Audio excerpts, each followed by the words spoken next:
ज्ञानेश्वर महाराज पालखी 13व्या शतकातील संत आणि तत्वज्ञानी संत ज्ञानेश्वर यांनी भगवद्गीतेवरील मराठी भाषेत ज्ञानेश्वरी लिहिली।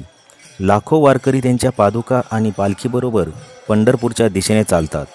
आत्मसाक्षात्कार आणि आध्यात्मिक एकतेच्या शोधाचे प्रतीक म्हणजे ज्ञानेश्वर माऊली। पंढरपूरची वारी ही केवळ तीर्थयात्रा नाही, तर ती भक्ती, समानता यांचा सामूहिक उत्सव आहे।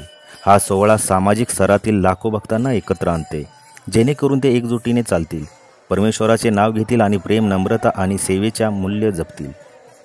सकाळपासून हडपसर सासवड रस्त्यावरील भेकराई नगर, फुरसुंगी, देवाची उरळी, वडकी येथील हजारो भाविक संत ज्ञानेश्वर महाराज यांच्या पालखीचे दर्शनासाठी प्रतीक्षित होते। भाविकांनी माऊली पादुकावर आपला माथा टेकवत दर्शनाचा आनंद घेतला। वारकरी बांधवांनी भक्तीचा जागरही घडवला। दिंड्यात आनंदाचा व अभंगाचा नाद घुमू लागला। विठ्ठला नाम तुझे चांगले, एकता मन माझे रंगले, या विठू नामाच्या गजरात अवघे वैष्णव रमून गेले।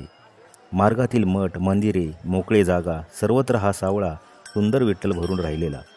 भजन कीर्तनात, भक्तरसात, वातावरणात न्हावून गेला। अवघा असमंत विठुमय झाला। नागरिकांनी या सोहळ्याचे मनोभावे आदरातिथ्य केले।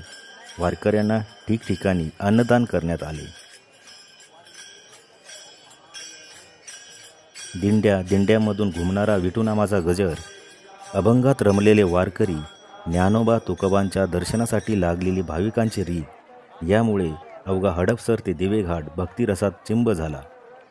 दिवेघाटाचा अवघड टप्पा याच मार्गावर असून 28 किलोमीटरचा हा टप्पा वारकरी हरिनामाच्या बळावर लिलिया पार करत, त्यामुळे यंदाही वारकऱ्यांना ओढ लागली आहे ती दिवेघाटाची। दिवेघाट ही माऊलीच्या स्वागतासाठी आतुर झालेला होता। लाखो पुणेकर भाविक या भावपूर्ण निरोप देण्यासाठी झेंडेवाडी किंवा सासवडपर्यंत जातात।